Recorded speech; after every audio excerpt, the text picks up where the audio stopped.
everybody, and thank you for tuning in to the Liberty Report. With us today is Daniel McAdams, our co-host. Daniel, good to see you today. How are you this morning, Dr. Paul? Doing fine. Good. Special today, we have a special guest. Yeah, we haven't done that in a while. No, that's good. And she qualifies.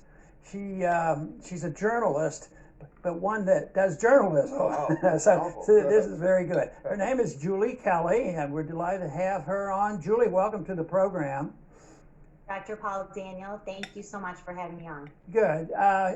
Julie writes for American Greatness, a publication, and right now she's been very active, one of the few, but she's energizing others to look into exactly what's going on legally with all those people who were going to take over the country, and there was going to be a military insurrection and a coup, and of course they arrested a lot of people. Well, the question raises from most decent people is, who did they arrest? Who were the bad guys? How many bad guys were there? And she's interested in this subject, and she's written about it. I find it fascinating. So, Julie, we're really interested in knowing more about this. So tell us what motivated you to get on to this item and following through like you've had, because you've written quite a few articles already. Yes, thank you for that, and thank you for bringing attention to what's happening to so many Americans right now. So I think my interest was piqued after following the Justice Department's prosecution of Donald Trump and his close associates over the past 4 or 5 years. So I don't put anything past this Justice Department, and what we're now seeing, sadly, is an acceleration of the weaponization of the Justice Department against people they view as their political foes. And a lot of us who are writing about FISAgate, Russiagate warn that if these sort of investigations could be targeted against the sitting president and other powerful people, it was only a matter of time until the Justice Department started targeting regular Americans, and that's exactly what's happening in what they call the Capitol Breach Probe.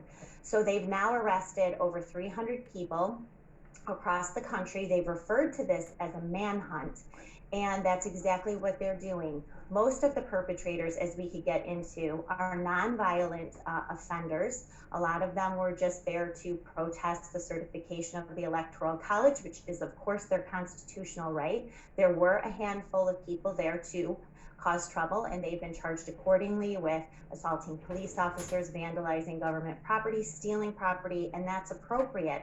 But what we're seeing is a political persecution against regular Americans who were justifiably also outraged about a lot of the illegalities and unlawfulness we saw in the 2020 election.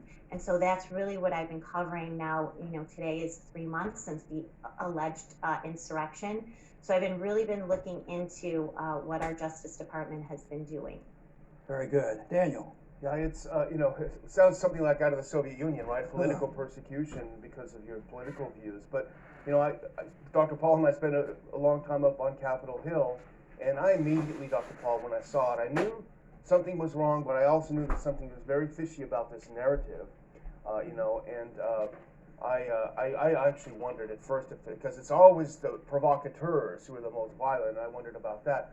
But, Julie, when I started reading what you wrote about a month or so ago, and it doesn't happen to me very often, but my jaw dropped because I couldn't believe it. I had a sense that a lot of this was bogus, but my jaw dropped when I read one article that you wrote, and I'm going to ask you to go over it with us.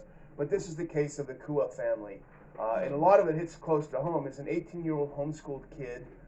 They went there, they showed up, they went inside the Capitol, and go ahead and take up the story from there, Julie, because I think it's fascinating. If your jaw's dropping reading it, imagine what I'm doing as I'm going through these documents. I'm glad nobody can see what I'm saying or screaming as I'm reading what our government and federal judges are doing. So this is the Kua family. Their son Bruno was arrested in Atlanta by the FBI on February 6th for participating in the Capitol breach, as they call it. They charged him with all sorts of crimes. They detained him, sent him to jail in Oklahoma, where the government asked for him to stay in jail, pretrial detention, which the government is asking for in dozens of cases, based on the fact, and this is for real, as Joe Biden would say, this is for real, The government argues because these people question the outcome, the legitimacy of the outcome of the 2020 election, whether Joe Biden was really honestly elected fair and square, they therefore don't believe in the laws of the United States, and that makes them a security threat. So this is what they argued also in Bruna Kua's case. He lives on a farm, he's homeschooled, his parents have been married for more than 20 years, very stable environment. But of course, he was a Trump fan, which makes him a criminal in the eyes of the democratically run Justice Department. So prosecutors argued not just against the charges that he faced. He did enter the Capitol. He had a small collapsible baton with him. He never used it. They called that a deadly and dangerous weapon. But what really was upsetting to read is that prosecutors said his parents, he should not be released back into the custody of his parents because he had been homeschooled and he quote unquote ingested his parents' political beliefs. The prosecutor and judge also scolded the father for taking their son to a Stop the Steal rally in Georgia after the election, and really just verbally abused the parents for taking their son to this rally and for homeschooling him, where they think he picked up all these nefarious political beliefs. He finally was released after, I believe, 6 or 7 weeks in jail after he got COVID. The judge finally took mercy on him and released him into the custody of his parents. You know, the one other term that they use is that they're guilty of not accepting the election, and they're suggesting that there are fraudulent votes out there, and therefore they have a justification to question the election. And I want to see if you could postulate a bit, because I'm getting worried. I sort of share some of those views. And when do I become endangered? Because there has to be a line when somebody like myself, you know, I think there's probably fraud. I've been a victim of the fraud. I lost the election by 90 votes because of fraud. So I think it happens, and there's a lot of history.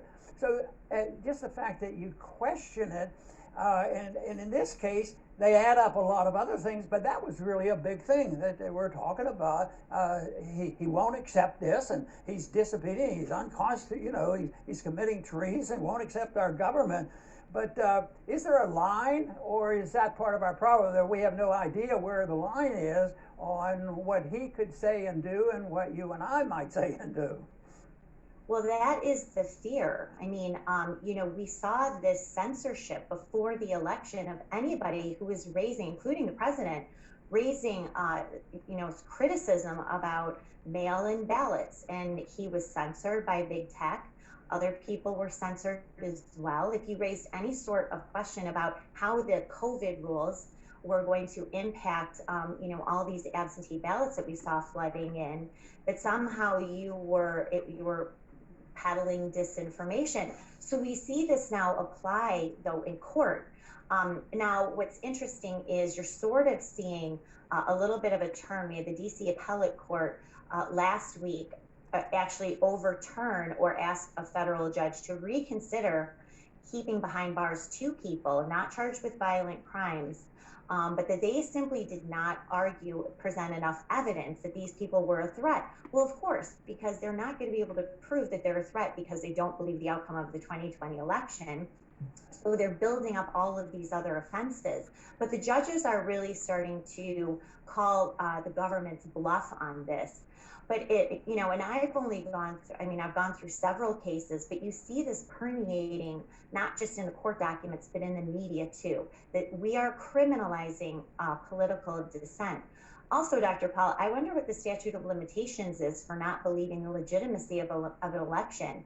If that's a crime, then we need to arrest basically every journalist in 2016 and every Democratic lawmaker and Hillary Clinton, because we were told for 4 years that Donald Trump was not legitimately elected, that he was, you know, helped by Vladimir Putin. So we should check the statute of limitations on that. Yeah, exactly. That's the case. You know, the thing about Bruno Kua, you know, I have a 21-year-old, but he was 18 not long ago, and you know, there was he's not active online, but there is this braggadocio that young men of that age have, and I think he did a little bit of bragging on his social media about how he was going to go down there and occupy the Capitol and this sort of thing. And I think that was used against him. I think you wrote that U.S. Attorney Kimberly Pascal said, quote, "He's a radicalized man with violent tendencies and no remorse for the violent insurrection." You know, and this, Dr. Paul and I said at the time, you know, if we've seen coups that the U.S. has done overseas, if this was a violent insurrection, you know, you got another thing coming. But it's just amazing, the attack on the homeschool, the attack on individuals, young people. But you know, he sort of walked into a trap in a way.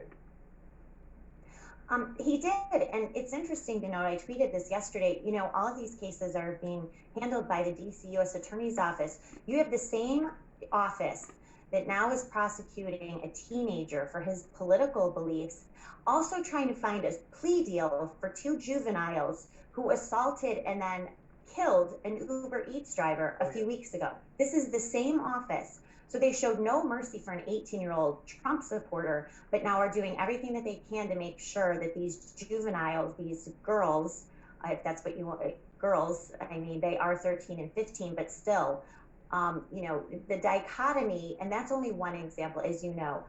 There are a lot of Americans who are really outraged at the handling of the January 6th investigation versus what we saw over the summer from Black Lives Matter and Antifa. People recognize this double standard of justice. And I think that also was part of the reason why I wanted to dive into exactly what was happening. You know, Julie, in the newspapers and television, though, there was some mention, you know, of some right-wing or conservative groups that were representative there. And of course, the accuracy of the reporting had to be questioned. You just mentioned the Black Lives Matter and Antifa. Is there evidence that they existed, and is there an example of where it existed but they were treated definitely differently than the other groups? Not at that specific event. I know that there was a man, John Sullivan, who was tied to Black Lives Matter, who I believe was detained and released. But I'll give you just one example of the disparity in how Antifa rioters and January 6th protesters are being handled. 2 men were arrested and charged with 3 counts of possession and use of a deadly and dangerous weapon, which was bear spray. These were the 2 men who allegedly sprayed Officer Sticknick with bear spray. When that happened over the summer, and Antifa uses a lot of bear spray, by the way, but I just found one specific case where an Antifa protester was charged with civil disorder for using bear spray against police officers. So right there, you see very clearly how those cases are being handled differently. And of course, we know the Department of Justice is releasing all sorts of protesters in Portland. We saw Merrick Garland try to explain why assaulting the Capitol or vandalizing the Capitol building. Well, this goes on about another 10 minutes, 10 or 11 minutes, and it's worth going over there, Ron Paul Liberty Report, but I'm going to stop it here. I think I've covered enough for you to see the disparity and the persecution that's happening, insurrection or Inquisition. I think we're at the Inquisition stage by the government. Thank you.